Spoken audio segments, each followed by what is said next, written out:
sunlight is essential for a plant to make its food or not. And we have also learned about whether a plant is green leaves are going to prepare food for the plant or not. This we have learned in the previous session by some activities. And you have watched a video also. I hope you like it. Now today we are going to learn about non-green plants. Okay, we are going to learn about non-green plants and insectivorous plants. So it's very interesting to learn about this. We are going to learn about non-green plants and insectivorous plants. So today's only you require is the term book. Keep the term book in front of you and sit properly. And please open page number 244. Open page 244 and be ready.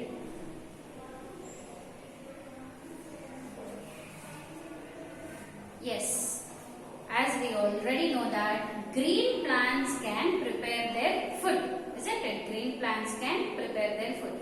So in the plant we have so many parts like leaves, stem, branches, flowers, fruits, roots. Now out of all these parts, leaves are the one which are going to prepare food for the plant. Okay, leaves. Leaves are going to prepare food for the plant. Then what about the plants which do not have leaves at all? Okay, few plants they do not have leaves.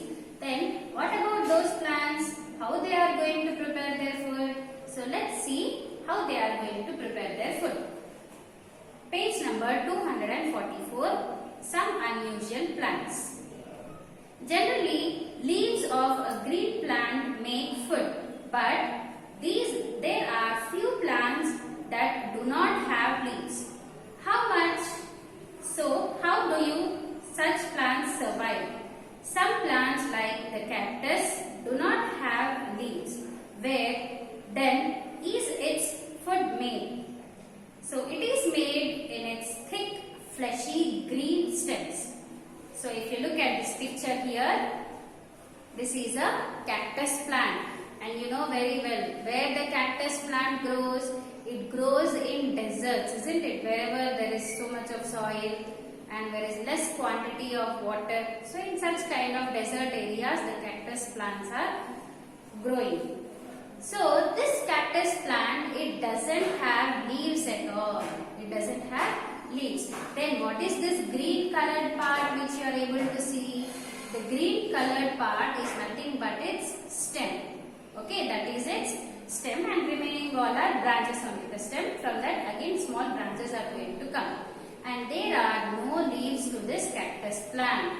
Then how it's going to make its food?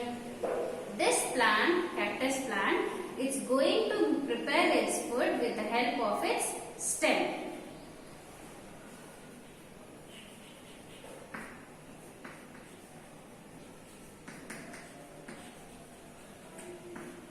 So here the cactus plant is going to prepare its food with the help of stem.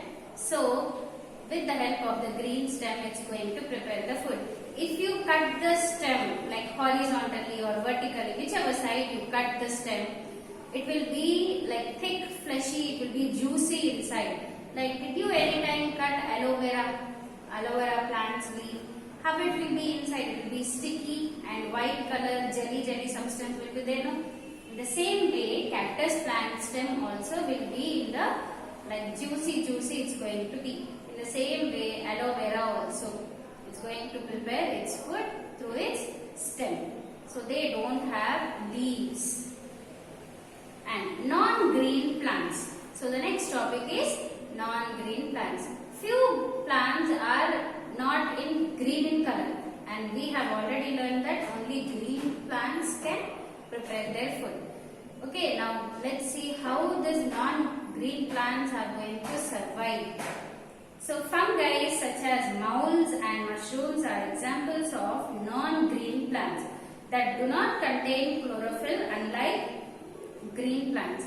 Therefore, they cannot produce food on their own. Such non-green plants entirely depend on dead and decaying plants and animals for food. So previously we have green leaves have chlorophyll in that. So this chlorophyll is going to absorb the sunlight. So chlorophyll also plays a major role in preparing the food. Then what about these plants which do not have chlorophyll? Here are the examples of such kind of plants. One is molds. So these molds you can see on bread or else any food particle. If you leave it like that for 10 days, what happens? Some white color like foam like thing comes out, isn't it? And if you leave it like that for 15 days, what happens? That black, white color one turns into black color also. So those are nothing but we call it as molds. Those are also a type of plants. We call them as fungi. So this fungi and mushrooms. Everyone eat mushrooms also, isn't it? Few they like and few they don't like. So mushrooms are also plants, but these both are non-green plants. They don't have chlorophyll. Then how they are going to prepare their food without chlorophyll? Now these plants are going to grow on dead plants and animals. So the animals wherever they are die, no, we just leave it aside, isn't it? So near that places, this fungi, that is the molds and mushrooms are going to grow.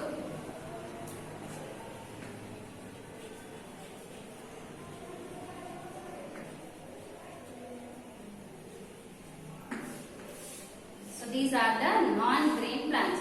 So what do? They grow near the dead and decaying. That means they get spoiled, they get rotten, some bad smell starts coming out, isn't it? That is called as decaying. So near those plants and animals, these molds and mushrooms are going to grow. So whatever food they require to grow, to develop their plant body, they are going to absorb from the dead animals or plants. So now moving on to the next topic, insectivorous plants. The next topic is insectivorous plants.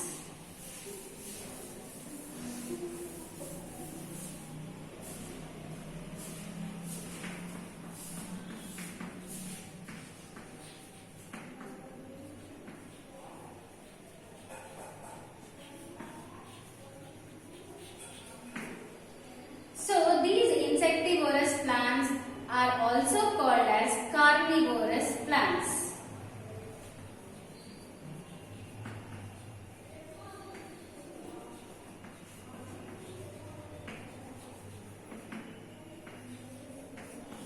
So here these insectivorous plants are also called as carnivorous plants.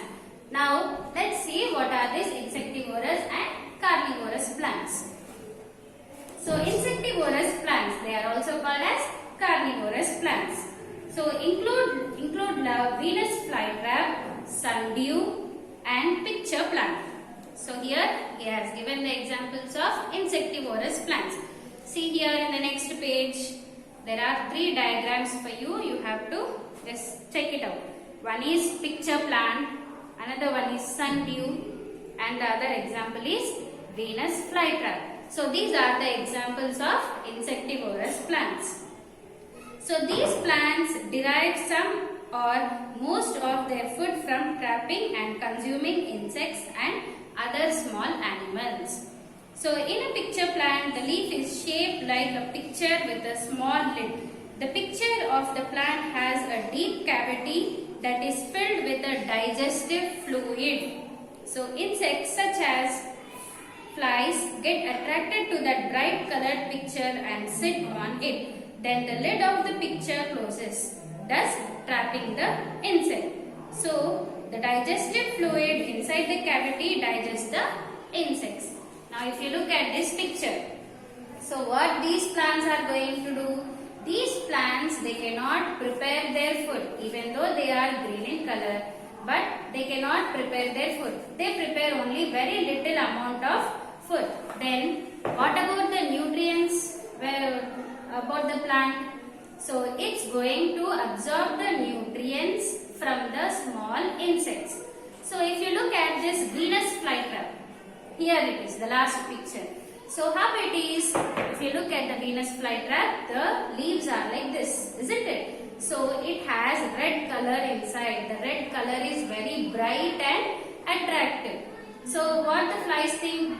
It thinks that it is some flower or something, and they come and sit on that red color. So as soon as the flies or any insect comes and sits on that, what happens? The leaves are going to close like this. So after closing like this, what happens? Inside that red colored part, there are digestive fluids. What are they? Digestive fluids.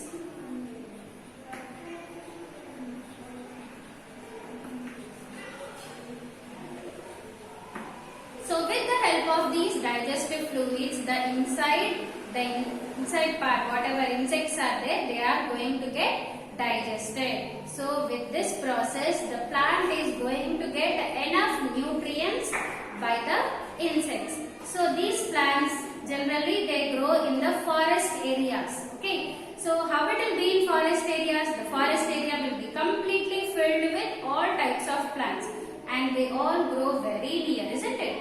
So as they all grow very near, they don't get proper amount of nutrients. So what these plants are going to do? They are going to catch the insects. Okay, the flies or any small insects, they come and sit on that, so that the lid will be closed and it's going to digest the insect. Even in the same way, this picture plant also. This picture plant also same. It's this like tube it's there, isn't it? So this tube is very colorful and very attractive. So the flies are going to come and sit on this. Okay, wherever it's open, the mouth is open, it's going to come and sit on that. Now then what happens? The lid, whatever it is there here.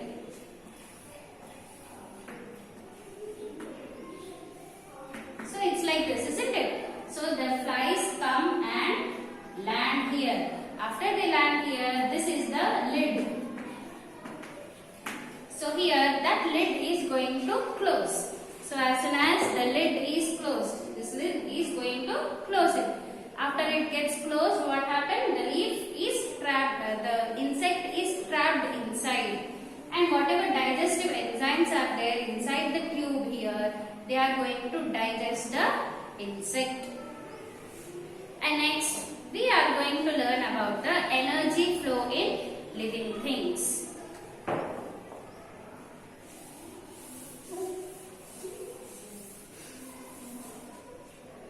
How the energy is transferred from one living to the other living thing.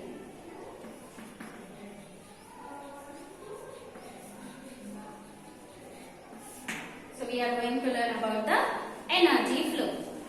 So we need energy to perform our daily activities. This energy comes from the food we eat. That mostly comes from green plants. Green plants trap the energy from sunlight during photosynthesis to prepare this food. This energy is then passed to the human beings and animals when they eat the plants. So in this way, the energy from the sun is passed to plants and then to human beings and animals. So whatever daily activities we are doing in our day-to-day life, we need some energy to do that work, isn't it? So from where do we get this energy? We get this energy by having food. So most of our food, what we eat, it comes from the plants, isn't it? Then how these plants are going to make food? It's nothing but by using the sunlight and water and all. So here, one living thing is dependent on other living thing, and one living thing, whatever energy it's having, it's going to produce the same energy to the other living thing. That means here the energy from one living thing is passing on to the other living thing. I'll show you. Sunlight. So by using this sunlight, plants are going to make food.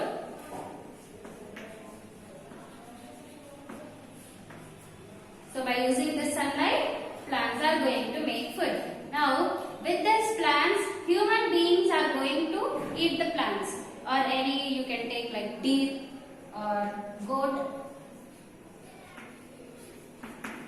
Like goat is going to eat the plants. Then that goat again we are eating like mutton and all, isn't it?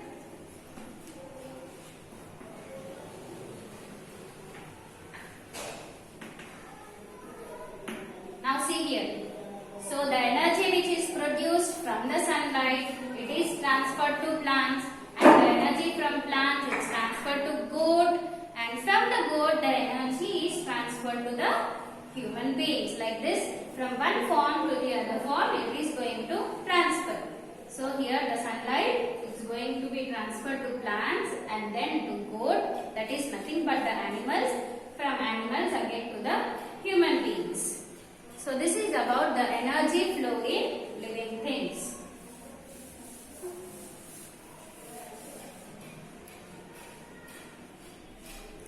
Animals and plants depend on each other. The next topic is animals and plants depend on each other.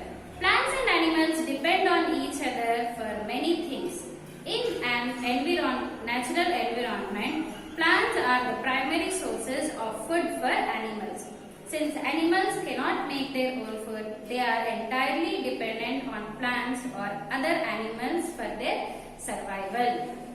So plants release oxygen as byproduct during photosynthesis. This oxygen is necessary for our survival.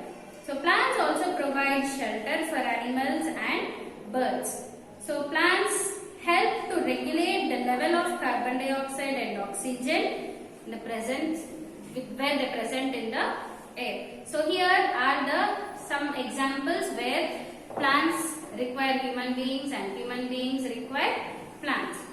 Like first example is plants are going to give food. Okay, they are going to give food for the animals and even human beings, because animals they cannot prepare their food like plants. So they are completely dependent on other animals or else other plants.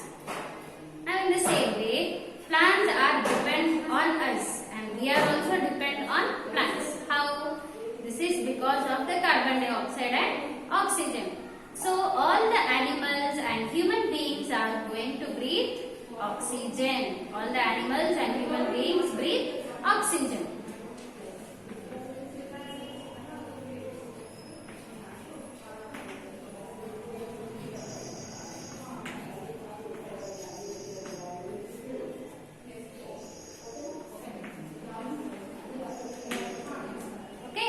Human beings and animals, they need oxygen. So from where that oxygen comes? Oxygen comes from plants. Then plants also breathe. What do they breathe? They breathe carbon dioxide. Then from where that carbon dioxide comes? So this carbon dioxide comes from us. That is, we are going to give carbon dioxide to plants. So human beings and animals, we breathe oxygen and we give out carbon dioxide. So with this we can easily say that plants are dependent on us and we are also dependent on plants. Now today's homework is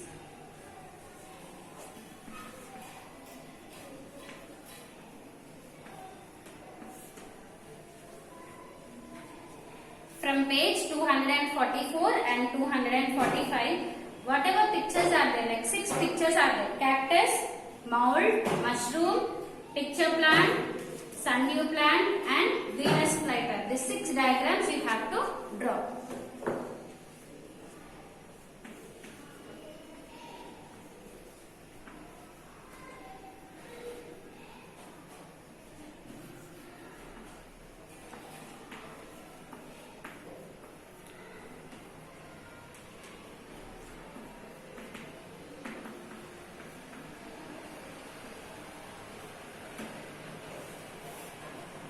So draw that 6 diagrams and be ready for the next class. Hope you all enjoyed this class. Thank you.